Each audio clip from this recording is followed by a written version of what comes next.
Ghana has evolved from manifestos, honestly. One who it all.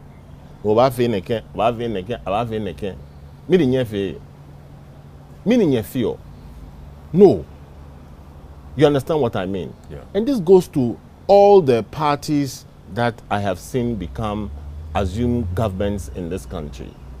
You understand what I mean? Synonym care ameji. We need a national development agenda. Ni ato ma bejiano to short term, mid term, and long term. Ni party kokra beneke manifesto kumba. Shiko ba oboba nyemi. Ni bejiano to ni atashi na pahe na towe ona nincho. Oba yino. Ni manya ye here. Ija shanya aba aka educational system neke. Eka kusaba. Eko another party ba eka educational system 3 years. Meneba educational system 4 years. Eka amamochu. Ko ya pram neke come affordable buildings ni your jeme. Musunsha. Take your thing, the public purse, the taxpayers' money. I commit all to such projects. Me at the end of the day, about shinkeke. Me na feel. What mean Kenya?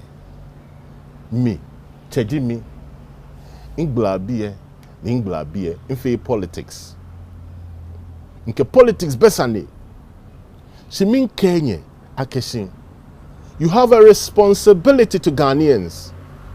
Ni for Gadangbe, ke game. You have a social contract with us. How much does it take to put a borehole in Bukom? How much money does it take? And how much money does it take to buy a mono-dual desk? Mono-dual desk and put it in the classroom. No, but I need to be a tesson. Ta mono-dual desk kumese na nga exams. Min panye fai. Atonye. Man fe na don loy e wo nyeke na kan no akahwe whether you are the executive, you are the legislature, or you are the judiciary, you are responsible to a people and also must be responsible for your actions. So first of all, I think kudos to the speakers. Can you hear me? Yes, kudos to the speakers. It's good, mindset revolution, and so far the contributors have spoken about a lot of issues. I think one thing that also sticks out is the fact that we don't have an incentive structure that rewards good behavior, and so we reward a lot of bad behavior, so it affects mindset. But I find that and also because we are developing these things, but in the framework and the examples and the analogies, we talk about Deng Xiaoping, we talk about Mao Zedong, we talk about Lee Kuan Yew, we talk about Paul Kagame. It comes across that we concede that the only way out of this is either through benevolent dictatorship or illiberal democracy. So first of all, is that a concession or is that something we have resigned ourselves to? And secondly, if that is the case, in your conceptualization, and that is to everybody on the panel, what kind of rights are you willing to give up if you want to have a benevolent dictator? Do you, like your cozy Thursday sitting here discussing ideas, if your benevolent dictator does not want you to have such a system but good hospitals, are those the kind of rights we would like to give up? That is what I want to understand in talking about liberating our minds and mindset revolution. Thank you. Okay, good. I want to quickly comment on that because this is a topic people. I think one of the most fundamental problems with our mindset is we equate civil liberties with so-called multi-party democracy. They are not the same. I have been to China several times. China is a liberal society. If you watch too much CNN, you will be convinced that China is some communist country that where everybody is being arrested day and night. Civil liberties is the right to express yourself in society, grow. How can a country bring 700 million people out of poverty and then we are confusing it with so-called multi-party democracy? Here is a country whose mindset, I hear people say, one of the most stupid things I hate, that democracy is expensive. How should democracy be expensive? Singapore spends $2.5 million only on elections. Finish. And their GDP is about 15 times that of ours. $2.5 million. Here, somebody once asked me, and I gave an answer which went viral. Somebody asked me, why won't I go into politics? I said, first and foremost, I won't go into politics. But second, it is easier for a corrupt person to win an election than for an honest man to win an assembly seat. We have corrupted a system where you can't win any election unless you bribe your way. And we call that multi-party democracy, and we are confusing that with so-called democracy. No, the answer is not about a benevolent dictator. The answer is simply about a wildly aware citizenry who ensure that whoever is a leader is a person who is moving us from a worse situation to a good situation, not a person we worship. Period. Okay. Ghana fana mo Bible cha mu ni nkrata no. Mo ware omo mo PhD na mo ware omo mo passport. Ansa na mu nya mo nkrata. Mo Germany especially. Mo dodo na ye sign ma. Obi o passport. Wo a na wetua ne ka na wa be sign sa akora ne dia na odi nya wo nkrata. Wo si PhD. Valuable 10 passport. Nka wo nka Germany na hotel nka wo benya krata. Mami passport video. Wait. E won kwa. Passport way, valuable 10 PhD, me catch no. Valuable 10 PhD. Do they realize that, considering what the data tells us, majority of us, huge majority of us, still illiterate or semi-illiterate. They don't have the skills to sort of even realize that they are unempowered and they have shares. The amount you mentioned is jaw-dropping. I was salivating. Even me, I haven't thought about it the way you sort of unpacked it. Just imagine the woman in the village, in Brunkuyoyo, for example, my mother in the village who hasn't been to class before. All she knows is what she listens to on radio, for example. And David, to that particular problem, how do you achieve that if we put the responsibility at the doorstep of the citizen, but yet we know our peculiar circumstances where our citizens and empowered, the majority of them are illiterate as we speak currently. The Statistical Service report tells us either illiterate or semi-illiterate. How do you fix that? How do you square that circle? I'm going to say a couple of things which may sound controversial, but that's me. I think I want to correct an impression. There is an impression I hear very often that a large number of people who are either illiterate or semi-illiterate may not appreciate some of these things. That is wrong. Okay. When we gained independence, the illiteracy population was higher than now, actually. In fact, when there were a large number of illiterates as chiefs, chieftaincy was better than now. The greater the number of people who are educated, who go into chieftaincy, the worse it becomes. True. I'm going to say something which will sound controversial. Actually, it is easier to fool the educated than to fool the illiterate. True. Explain. So, I will explain. So, a large number of people, especially those, and apologies for, a lot of us fall into that category, who are educated in Western, highfalutin sounding schools, are fed with things which are designed to make us fail. And I'll give you examples, and I talk about it. I mean, what is the purpose of monetary policy increases if it doesn't reduce inflation? And I've said it, I've tweeted this. It takes boldness for somebody to reverse an economic policy which is not working. I say, as an example, that monetary policy increases has never solved inflation in this country. If it had, you can't increase monetary policy rates 5 to 6 times and inflation is still going up. China and Turkey did the opposite by reducing monetary policy rate. And it took people like Larry Summers to actually say that is the right policy. And China's inflation started trending down. You have to look at the society. If we do not relate how we behave to how economics is run, and I'll come back to your question. We run the nation as if everybody takes Starbucks on his way to work. When we are actually taking cocoa and eba and fufu in the morning and watching, the way people eat and how they behave relates to economics. Economics is behavioral. Because we are doing this, we tend to think these people are illiterates. How many people won independence for us? The Aboriginal Rights Protection Society. Were they very educated people and all that? No.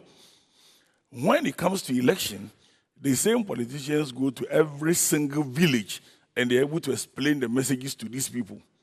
The illiterates understand what is going on. So actually, the onus is on us, those of us who are outside politics. And you see, some of us won't go into politics. And when you say it, people think you hate politics. No. Rather, politics is too important to be left to politicians alone.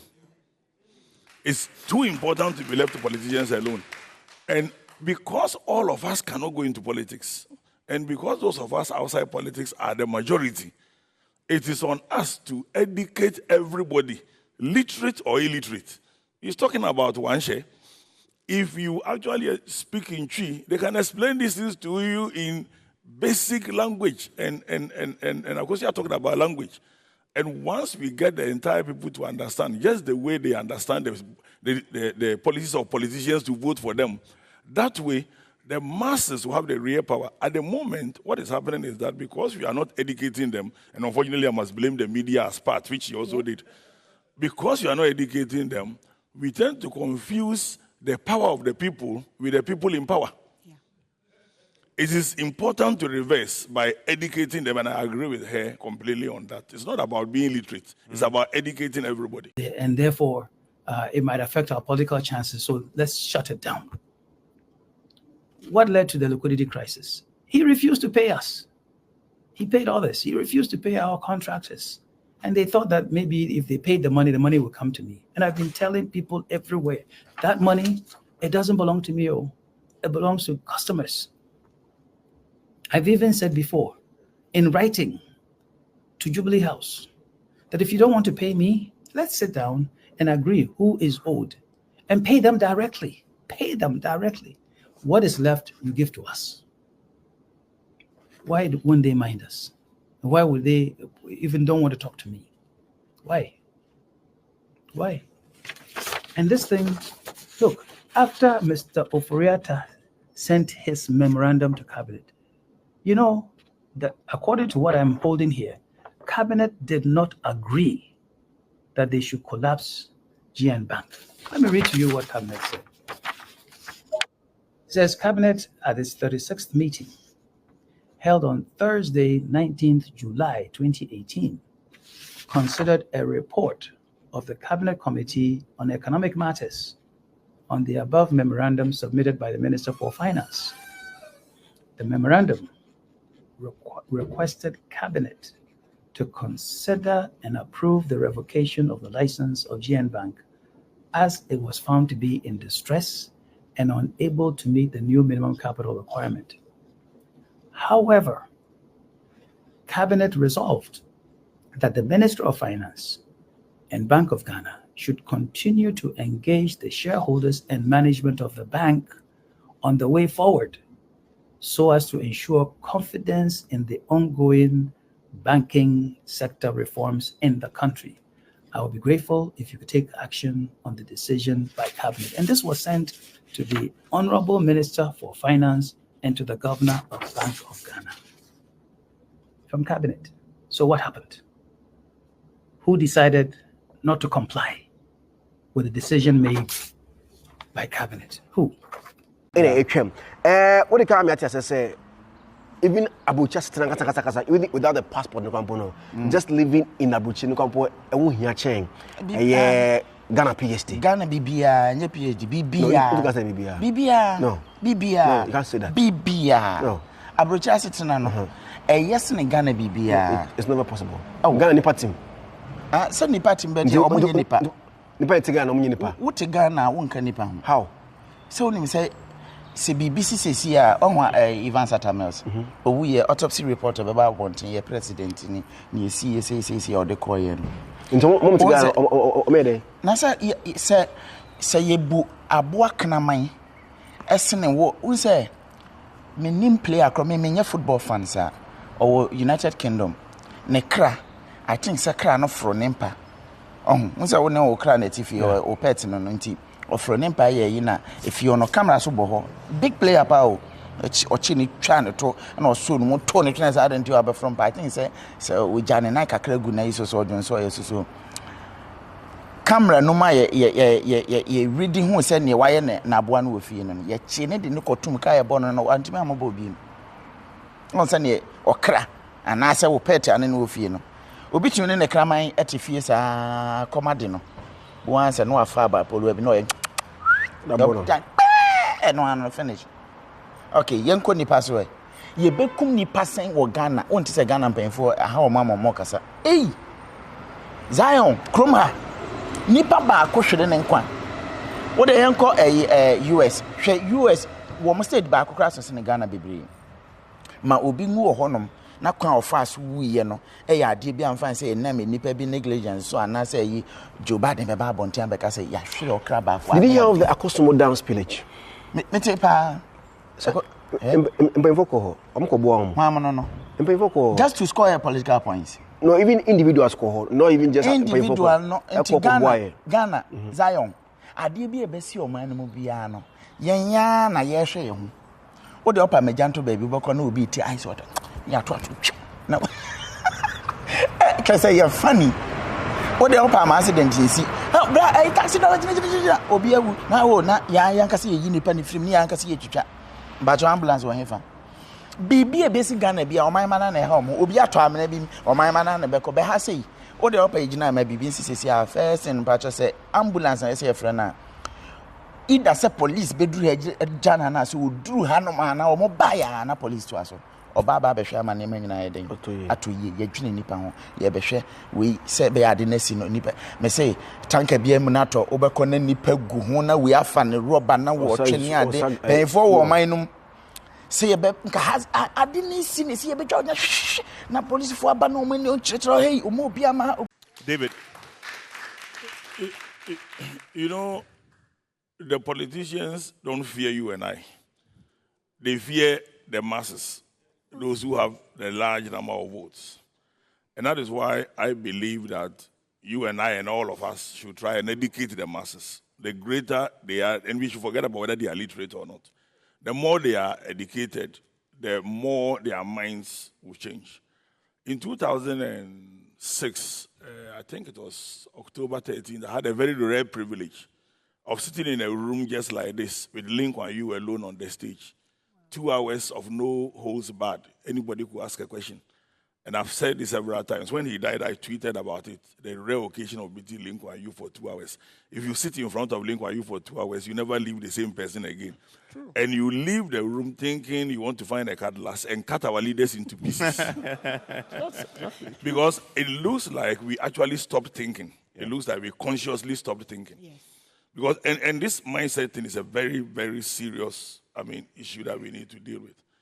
Now, the question as to whether we have found leaders before and why can't we find leaders like that, and I know Rwanda. In fact, you can sit here, and I did one for a client, and buy land in Rwanda just online. You know the owner. There's no dispute whatsoever. Yes. And they had the same problem with multiple land ownership, chieftaincy, they had the same problem. It takes a leader who is hard to solve it. Exactly. If you try that here, big chiefs will send people to you, you won't win the vote, etc. I'm going to pose a question, and I've posed this question several times, and I don't mean specifically the chief I'm going to mention, but I will use him as an example. In Rwanda, you cannot send polythene bags, plastics. Just let's assume that the president banned plastics. And I want you to picture in your mind. Let's assume that Otunfo arrived at Kotoka Airport holding 2 plastic bags. I want you to tell me if anybody can collect it from him. I don't want you to answer that question. If you have a culture where we are afraid to enforce the law, even among chiefs, it becomes difficult to enforce the law among everybody. And somebody needs to set that example. So in societies which achieve that with leadership, is normally a very strong leader, and Lin Kuan Yew is one. And the leader who is so ruthless that he can burn chewing gum. And he discussed how he burned chewing gum because he wanted to have a place which was so neat that it wasn't possible to allow people to be sticking chewing gums all over the place. He was asked every question, right? Now, if you don't have a leader who is ready to punish people and whip people for chewing gum, and you can't do that in Ghana, obviously. So you won't have that strong leader. If you do, he will be undermined either internally or externally, and that's what he was talking about. 2, the next way countries change is through a critical mass of people. I will return to that. Critical mass of people who consciously decide to do the right thing. The next is through a mass revolt. It's not going to happen here. I've told you I'll come back to the second one. Why mass revolt is not going to happen here is that somehow we've been educated to split between NDC and MPP like that. So it doesn't matter how good one side is, the other side will oppose. It doesn't matter how bad the one side is, the other one will support. That's how it is. So you are not going to achieve mass revolt. Mass revolt requires people coming together and saying we are tired of the class. Now, the fourth one, which is very rare, hardly happens, I think will happen here, which is what I call a convergence of divergent events. Somehow they will converge. Now, to accelerate that, you need the second one, which is one I said I'll come to that. You need a critical mass of people who decide that, 1, we won't go into politics.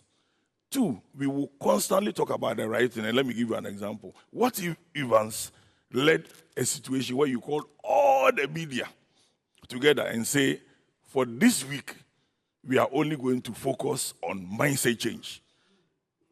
All media. Because what happens is that the agenda is set. And let me give you an example. One politician said he would reduce ministers to 60. Before I say that, I have said this, and last year I had the privilege of giving a Constitutional Day lecture, and I said this. So far as I'm concerned, the Constitution says we must have 19 ministers. It's in the Constitution. But we all go around it and separate cabinet from ministers. And I'm not a believer in amendment of the Constitution. I don't believe in it at all. I'm a lawyer, but I don't believe in amendment of the Constitution. And I want to repeat, no law is so strong and so good as to prevent an evil-minded person from doing what is wrong. It doesn't matter the law. You will go around it if you want to do, and all governments have already expanded it. Okay. So if we want to set an agenda, and somebody said, I want to have 60 ministers. Somebody say 50, somebody say 40. I'm sure if the first person said 40, the next one will come to 20. Now, what I want the media to be asking is, which ministries are you abolishing? Which regions won't have a minister? Now, there are concrete questions. So if you actually, all of you gathered together and said, 1 hour each week, we are all going to say the same thing, gradually, you force a situation where when they come into your studio or you call them, you are not allowing them to set the agenda, but you are setting the agenda. That is the way to change their minds. Then, the chiefs will pick it, the churches will pick it, and she's talking about all that. Other than that, you go to each chief's house, and the Constitution says chiefs should not interfere in do politics, but they are endorsing politicians. And one chief who endorses Akosua from MPP is the same person who endorses Evans from NDC, and each of them will endorse you. The agenda must be changed, and you can lead certain that agenda.